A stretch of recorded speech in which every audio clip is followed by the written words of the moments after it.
So I had a patient sit across from me about 6 months ago, 63 years old, semi-retired, the kind of person who would describe himself as pretty healthy. He was not overweight by any dramatic measure. He did not smoke. He had a glass of wine with dinner most evenings, which he had always been told was fine, possibly even beneficial. He walked the golf course twice a week. He took his annual checkup seriously enough to actually show up to it, which puts him ahead of a significant portion of the population already. His blood pressure reading that morning was 158/94. And he looked at that number with genuine confusion on his face, the kind of confusion that is not about understanding what the number means, but about understanding how it got there. Because from where he was sitting, he had not done anything wrong. He had been living what looked from the outside like a responsible and moderate life. And that is exactly what I want to talk about today, because the habits that raise blood pressure and damage arteries over time are rarely the dramatic ones. They are rarely the things that feel obviously dangerous. The things that erode cardiovascular health quietly, consistently, and over years are almost always the ordinary ones.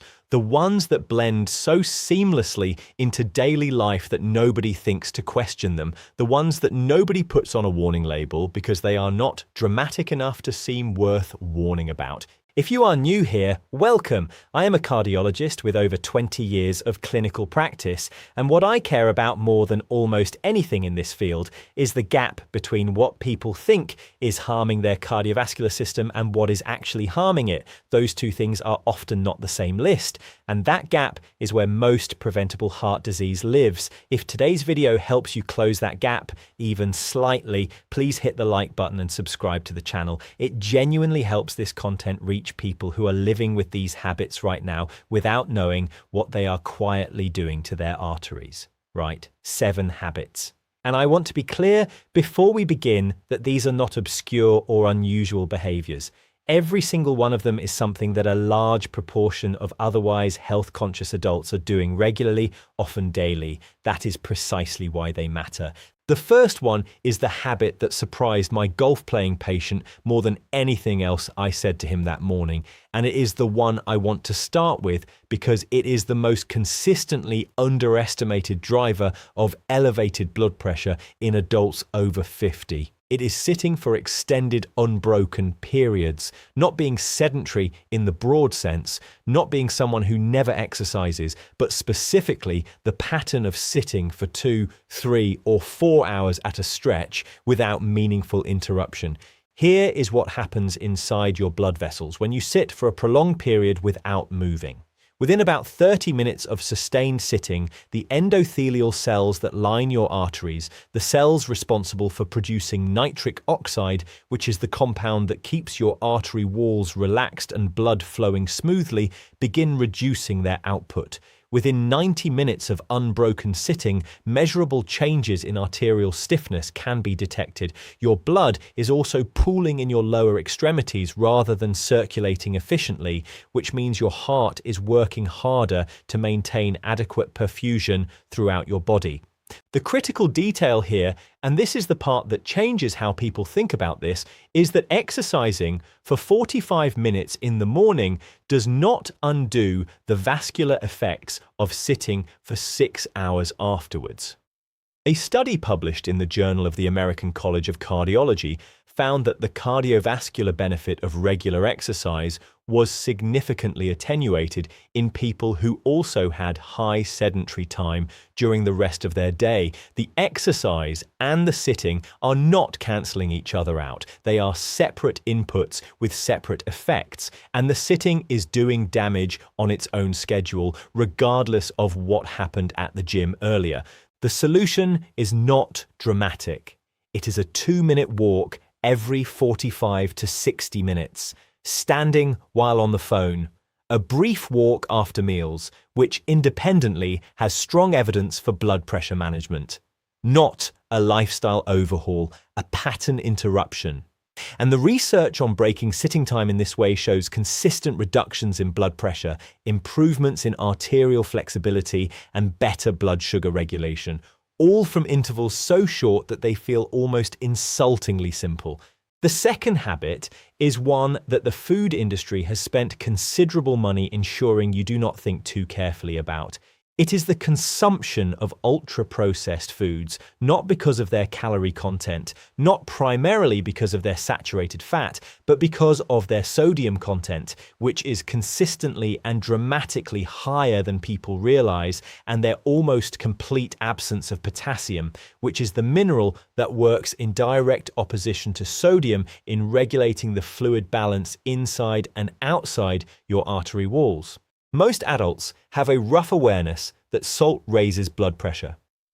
What most adults do not have is an accurate picture of where their dietary sodium is actually coming from. In studies where people estimate their daily sodium intake, the estimates are consistently 40 to 60% lower than measured reality. That gap exists almost entirely because of processed and ultra-processed foods, which contribute somewhere between 70 and 75% of dietary sodium in most Western diets. The salt you add at the table or in home cooking is a relatively minor contributor. The sodium hiding in bread, in breakfast cereals, in ready meals, in sauces, in deli meats, in foods that do not taste particularly salty, that is where the pressure on your artery walls is coming from. And the potassium deficit matters just as much as the sodium excess. Potassium helps your kidneys excrete sodium, relaxes the walls of your blood vessels, and counteracts the pressure-raising effects of dietary salt with a directness and consistency that the research supports strongly. Adults eating predominantly ultra-processed diets are typically consuming about half the potassium their cardiovascular system needs, while consuming roughly double the sodium it can handle without consequence.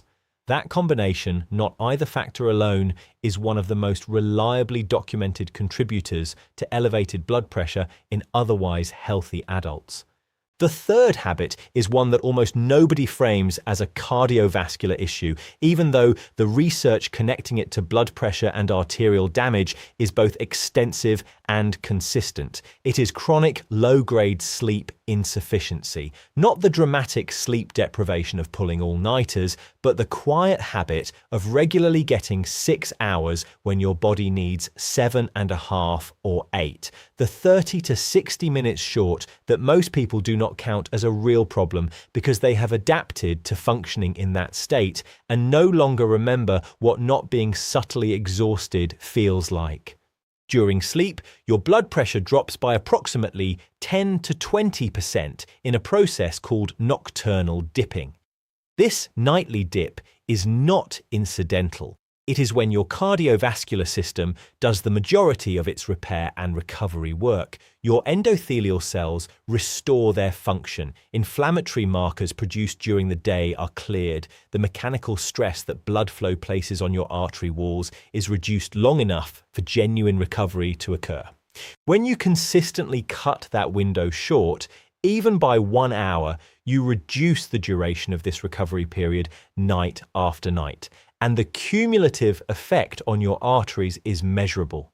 Studies tracking adults over multiple years show that people who sleep 6 hours or fewer consistently have significantly higher rates of hypertension, significantly greater arterial stiffness, and higher levels of inflammatory markers associated with atherosclerotic plaque development than adults sleeping 7 to 8 hours. The arteries of a chronic short sleeper are aging faster than those of someone who sleeps adequately, and they are aging in ways that neither the short sleeper nor their doctor can easily see from the outside until the damage is already substantial. The fourth habit brings us back to my patient and the glass of wine with dinner that he had always understood to be either neutral or mildly beneficial.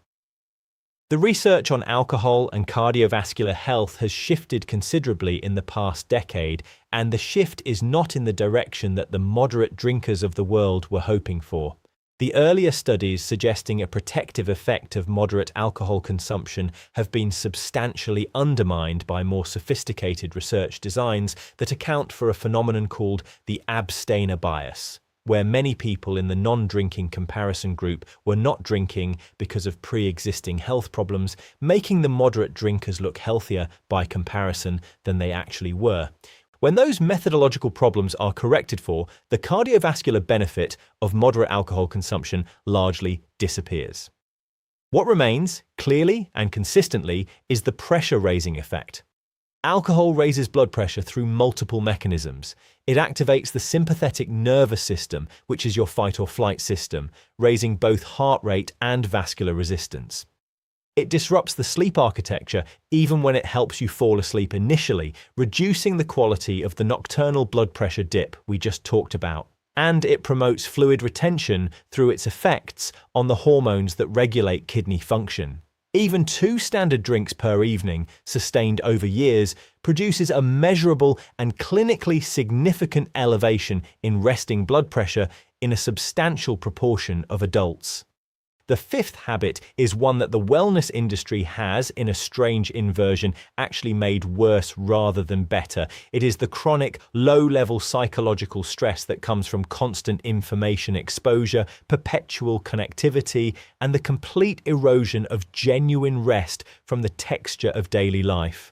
Not acute stress, not the stress of a crisis or a deadline, but the background hum of a nervous system that is never fully allowed to downregulate because the phone is always on, the notifications are always arriving, and the boundary between working time and resting time has effectively dissolved. Your sympathetic nervous system responds to psychological stress by releasing adrenaline and cortisol. Adrenaline increases heart rate and constricts blood vessels, raising pressure. Cortisol promotes sodium retention and raises blood sugar, both of which have independent pressure-elevating effects. In the context of an acute stressor, this response is appropriate and temporary. In the context of a nervous system that is chronically slightly activated because it is never genuinely switched off, these effects are sustained at low levels for hours and days and weeks at a time. And sustained low-level sympathetic activation is one of the most consistently documented contributors to endothelial dysfunction, the deterioration of the artery wall lining that precedes and drives atherosclerosis. The 6th habit is one that most people would not identify as a cardiovascular issue at all, and that is the habit of eating in a pattern that keeps blood sugar chronically slightly elevated without ever producing the dramatic spikes that people associate with diabetes risk. A diet built around refined carbohydrates, white bread, pasta, pastries, breakfast cereals, fruit juice that produces a sustained moderate elevation in blood glucose and insulin over the course of a day does not feel like anything. There is no symptom, there is no signal. But inside your arteries, chronically elevated glucose is causing oxidative stress to the endothelial lining, reducing the flexibility of the vessel wall and promoting the inflammatory environment in which arterial plaques form and grow. The 7th habit is perhaps the most counterintuitive one on this list, and it is one that I have seen cause real harm precisely because it looks like self-care. It is the habit of taking supplements and over-the-counter medications for minor symptoms without considering their cardiovascular effects. Non-steroidal anti-inflammatory drugs, the ibuprofen and naproxen that millions of adults take regularly for headaches, joint pain, and general inflammation cause sodium and water retention and reduce the production of prostaglandins that help keep blood vessels dilated. Regular use, even at standard over-the-counter doses, produces measurable blood pressure elevation in a significant proportion of adults. Decongestants containing pseudoephedrine or phenylephrine directly constrict blood vessels as their mechanism of action. Certain herbal supplements, including licorice root and high-dose ginseng, have documented pressure-raising effects that their packaging will not mention. The point here is not that these things should never be used, it is that they are not cardiovascular neutral, and a habit of reaching for them regularly without accounting for their effects on your blood pressure means you are adding a pressure-raising input to your cardiovascular system while potentially attributing the resulting elevation to something else entirely. So here is where I want to leave you, because the most important thing about this list is not any individual item on it. The most important thing is the pattern that connects all 7 of them. Every single habit we have talked about today is ordinary.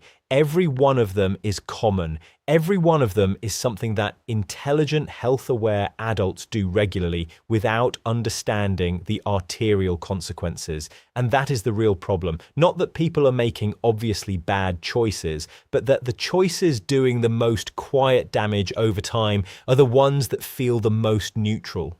My patient, the one who sat across from me confused about his blood pressure reading, left that appointment with a list not of dramatic interventions, but of ordinary adjustments: breaking his sitting time, reducing his ultra-processed food consumption, addressing his 6-hour sleep habit, reconsidering his evening wine.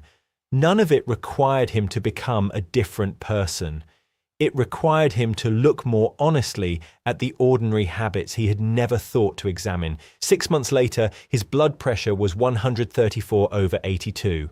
Not perfect, but moving in the right direction without a single medication change. That is what honest attention to the ordinary habits actually produces. Not miracles, progress. And in cardiovascular health, consistent progress over time is everything. Let me know in the comments which of these 7 habits you recognized in your own daily life, because I guarantee that almost everyone watching this video identified with at least 2 or 3 of them. The conversation in this community is always worth having, and your experience might be exactly what someone else needs to hear today. Thank you for watching, and I will see you in the next one.